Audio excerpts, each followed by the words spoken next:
तो वर्ल्ड की सबसे बड़ी बॉक्सिंग फाइट जो कि हुई थी फ्लॉयड मेवेदर और मैनी पैक्याओ के बीच में, उसको वापस से बुक कर दिया गया। एक रीमैच फाइट यहाँ पर होने वाली है बॉक्सिंग की 2026 में फ्लॉयड मेवेदर और मैनी पैक्याओ के बीच में। तो इस वीडियो के अंदर हम डिस्कस करेंगे ये जो एक बहुत बड़ा यहाँ पर रीमैच बुक किया गया है 2026 को, एज अ बॉक्सिंग का कमबैक ईयर माना जा रहा है। इसके अंदर बहुत बड़ी बड़ी बॉक्सिंग फाइट्स बुक हो चुकी है। साथ ही साथ ये फ्लॉयड मेवेदर मैनी पैक्याओ जो कि किसी ने एक्सपेक्ट नहीं किया था, एक प्रोफेशनल सेटिंग में फ्लॉयड मेवेदर 50-0 का जो उसका रिकॉर्ड है फिर से यहाँ पे दांव पे लगाने वाला है। इन सारी चीज़ों के बारे में इस वीडियो के अंदर डिस्कस करेंगे। साथ ही साथ यूएफसी यहाँ पर हमजा चिमाएव को बुक करना चाह रही थी। दिसंबर में फरवरी में उनकी फाइट होने वाली थी। नासरुद्दीन इमामोव ने इस बारे में रिवील करा है, तो उस बारे में भी इस वीडियो के अंदर डिस्कस करेंगे। लेकिन उससे पहले आपसे वीडियो को लाइक कर देना, चैनल को सब्सक्राइब कर देना यूएफसी कॉम्बैट स्पोर्ट्स का ऐसा ही कॉन्टेंट हिंदी में एंजॉय करने के लिए। तो भाइयों, अब तक तो आप सबको यहाँ पर न्यूज़ आ ही चुकी होगी और मैं भी पर्सनली इस पर बहुत ज़्यादा शॉक्ड हूँ। फ्लॉयड मेवेदर और मैनी पैक्याओ जिनकी फाइट को दुनिया का सबसे बड़ा कॉम्बैट स्पोर्ट्स फाइटिंग मैच माना जाता है, उनकी वापस से यहाँ पर फाइट बुक कर दी गई है 2026 में। ऑलमोस्ट 11 साल बाद ये वापस से फाइट करेंगे एक दूसरे को। और भाइयों, सितंबर 19 2026 को नेटफ्लिक्स के ऊपर इनका ये रीमैच बॉक्सिंग फाइट होने वाला है। और मैं आप सबको फिर से क्लियर कर दूं, ये कोई भी एग्जीबिशन फाइट या कोई भी ऐसे टाइम पास वाली फाइट नहीं होने वाली है। एक proper boxing, professional boxing fight होने वाली है। तो सबसे पहले चीज़ तो ये है कि जिनका पहले लास्ट डिकेड में जिनका छूट गया था, या जो उस टाइम पर बॉक्सिंग वगैरह या कॉम्बैट स्पोर्ट्स वगैरह नहीं देखते थे, उनके लिए बढ़िया चीज़ है। इस बार एक और मौका आ चुका है, उस चीज़ को आप फिर से लिव अप कर सकते हो। और मेरे लिए तो ये प्रॉपर नॉस्टैल्जिया मोमेंट है, क्योंकि मुझे याद है जब ये फाइट फर्स्ट टाइम बुक हुई थी तब मैं 8th या 9th स्टैंडर्ड में हुआ करता था। इतने ज़्यादा मेथड्स भी नहीं थे उस समय देखने के, बट उस टाइम पर इस फाइट कितनी हाइप थी। मैं न्यूज़पेपर में इसके आर्टिकल्स वगैरह ये सारी चीज़ें पढ़ता था। हालांकि मैं लाइव तो फाइट नहीं देख पाया था उस टाइम पे, क्योंकि वो टाइमिंग्स वगैरह को उतना मेरे को नॉलेज नहीं था, और उस टाइम पर एमएमए दोस्त जैसा कोई क्रिएटर नहीं था जो बताता था टाइमिंग। मजाक कर रहा हूँ, बट उतनी ज़्यादा मेरे पे खुद नॉलेज नहीं थी और लोग यहाँ पर इतने ज़्यादा इंटरेस्टेड नहीं थे।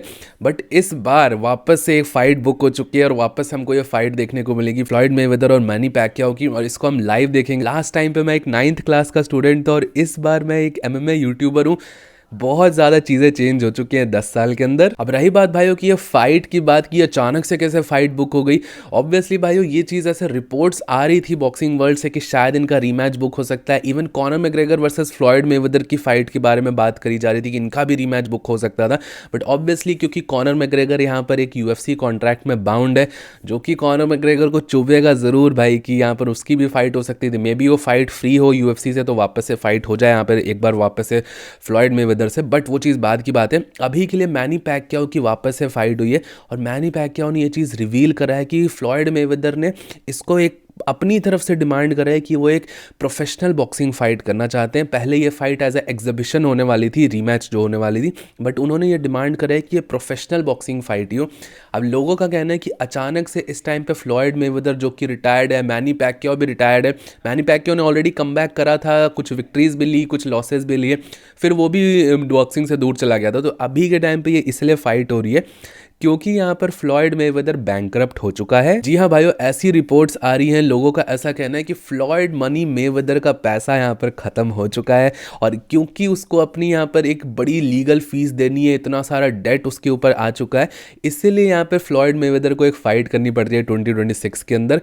अब ये कितनी ज़्यादा चीज़ें सच हैं, कितनी ज़्यादा सच नहीं है, इसके ऊपर पूरी फाइनेंशियल डेटा यहाँ पर हमारे पास अवेलेबल नहीं है। अब भाई हम खुद से यहाँ पर चीज़ों को ऑब्जर्व करेंगे तो फ्लॉयड मेवेदर मेरे हिसाब से, मुझे नहीं लगता कि वो बैंकरप्ट हो चुका है। ऑब्वियसली जो उसके रीसेंट टैक्टिक्स हैं, आप देखोगे कि हाँ चीज़ें दिख रही है, उसने जो इन्वेस्टमेंट्स करी थी, और मोस्टली यहाँ पर बहुत बुरी तरीके की इन्वेस्टमेंट ही करी है। जिसने भी फ्लॉयड मेवेदर को मैनेज करा है उसने बहुत बुरा काम करा है, क्योंकि इतने सारे पैसे को पूरी तरीके से बर्नआउट कर देना और एक मेजर चंक लूज़ कर देना सही चीज़ नहीं होता। आप देख सकते हो कॉनर मैग्रेगर की नेटवर्थ कुछ भी नहीं थी फ्लॉयड मेवेदर के सामने जब उसने फ्लॉयड मेवेदर से फाइट करा था। लेकिन आज के टाइम पर कॉनर मैग्रेगर ने सही इन्वेस्टमेंट्स करी, सही जगह पैसे लगाए, और उस टाइम से 100 मिलियन से ज़्यादा ट्रिपल भी हो चुकी है यहाँ पर कॉनर मैग्रेगर की वर्थ, कुछ लोगों का तो ऐसा कहना है कि वो $1 बिलियन तक भी पहुंच जाएगा, जो कि सच हो भी सकता है। और at the same time Floyd Mayweather यहाँ पे टैक्स प्रॉब्लम्स, डेट और भी बहुत सारी चीज़ों से जूझ रहा है, ऑलमोस्ट बैंक्रप्सी तक पहुंच चुका है। तो ये चीज़ तो डेफिनेटली है कि हाँ ऑब्वियसली पूरी तरीके से बैंक्रप्ट नहीं हुआ है। जो माइक टाइसन वाला हाल हुआ था वो अभी तक यहाँ पे फ्लॉयड मेवेदर का नहीं हुआ है। माइक टाइसन ने भी अपने $300 मिलियन यहाँ पर फूंक दिए थे पूरे, जो कि उसने फाइटिंग कैरियर से कमाए थे, और अल्टीमेटली बैंक्रप्ट हो गया था। तो भाइयों आप बेसिकली ये समझ सकते हो कि फ्लॉयड मेवेदर पूरी तरीके से बैंक्रप्ट नहीं हुआ है, लेकिन वो माइक टाइसन के पाथ पे आ चुका है। और कहीं ना कहीं ये रीज़न डेफिनेटली हो सकता है कि शायद ये एक बड़ी फाइट करना चाहता है मैनी पैक्याओ से। $50 to $100 मिलियन वापस से मिलेंगे तो उसकी फाइनेंशियल कंडीशन और बेटर हो सकती है। ये भी एक रीज़न हो सकता है कि 2026 में इतने टाइम रिटायरमेंट के बाद वापस से अपना प्रोफेशनल रिकॉर्ड यहाँ पे लाइन पे लगाना फ्लॉयड मेवेदर के लिए कुछ नेसेसिटीज़ ज़रूर होंगी, तभी उसको ये चीज़ करनी पड़ रही है। अब भाइयों यहाँ पर कितनी भी नेसेसिटीज़ हो, कुछ भी हो, एक चीज़ तो हम सबको पता है, फ्लॉयड मेवेदर बॉक्सर बहुत अच्छा है। लोग यहाँ पर ये ज़रूर उसको क्रिटिसाइज़ कर सकते हैं 50 की एज पे बॉक्सिंग करने आ रहा है, फालतू में अपनी लेगेसी रिस्क पे लगा रहा है, बट भाइयों मोस्ट ऑफ द चांसेस यही है कि वो बहुत कंफर्टेबली फाइट जीत जाता है। जब भी ऐसा कहा जाता है उसके अगेंस्ट ऑड स्टैक्ड होते हैं, उस टाइम तो वो और कंफर्टेबली फाइट जीतता है। कॉनर मैग्रेगर के अगेंस्ट भी उसके अगेंस्ट ऑड स्टैक्ड थे, बहुत सारे लोग बहुत सारी बातें बोल रहे थे, तब वो फाइट बहुत अच्छे से जीता। मैनी पैक्याओ जो फर्स्ट फाइट थी उस टाइम तो ऐसा कह रहे थे कि इस बार तो हारा ही फ्लॉयड मेवेदर, बट ऑब्वियसली वो नहीं हारा। और जहां तक मेरा ओपिनियन आप मानोगे, एक अर्ली प्रेडिक्शन लेना चाहोगे, वो ये है कि मुझे ऐसा लगता है कि फ्लॉयड मेवेदर इस बार भी जीत जाएगा। हालांकि मैनी पैक्याओ अभी ज़्यादा फिट है, ज़्यादा अच्छी उसकी फिजिक लग रही है, ज़्यादा अच्छी ट्रेनिंग है। पैक्याओ ने तो ये भी बोला है कि इस बार वो नहीं छोड़ने वाला फ्लॉयड मेवेदर को, इस बार वो फ्लॉयड मेवेदर को लॉस ज़रूर से देगा और बेसिकली रिवेंज लेगा फर्स्ट फाइट का। और फ्लॉयड मेवेदर को ये लॉस वो इसीलिए देना चाहता है क्योंकि फ्लॉयड के रिकॉर्ड पे सिर्फ एक लॉस होगा, और वो चाहता है कि वो रिमेंबर करे फ्लॉयड मेवेदर की ये लॉस उसको मैनी पैक्याओ ने दिया है अपने पूरे लाइफ तक। बट भाइयों मुझे ऐसा लगता है कि फ्लॉयड मेवेदर इस बार भी ये फाइट को जीत जाएगा। अबे भाइयों चीज़ें देखने वाली होंगी कि यहाँ पर एमएमए दोस्त कर्स बड़ा होता है या फ्लॉयड मेवेदर का यहाँ पर रिकॉर्ड तगड़ा रहता है। अगर भाइयों सोचो, जस्ट इमेजिन कि मैंने यहाँ पे आज अपना अर्ली प्रेडिक्शन दिया है फ्लॉयड मेवेदर जीतेगा और सितंबर में जाके फ्लॉयड मेवेदर हार जाता है इससे ज़्यादा क्रेजी चीज़ कुछ हो नहीं सकती है। बाकी भाइयों आप सबका क्या सोचना है इस फाइट के बारे में, आप सब अपना ओपिनियन नीचे कमेंट सेक्शन में ज़रूर बताना। अब बात करते हैं भाइयों यहाँ पर यूएफसी के बारे में।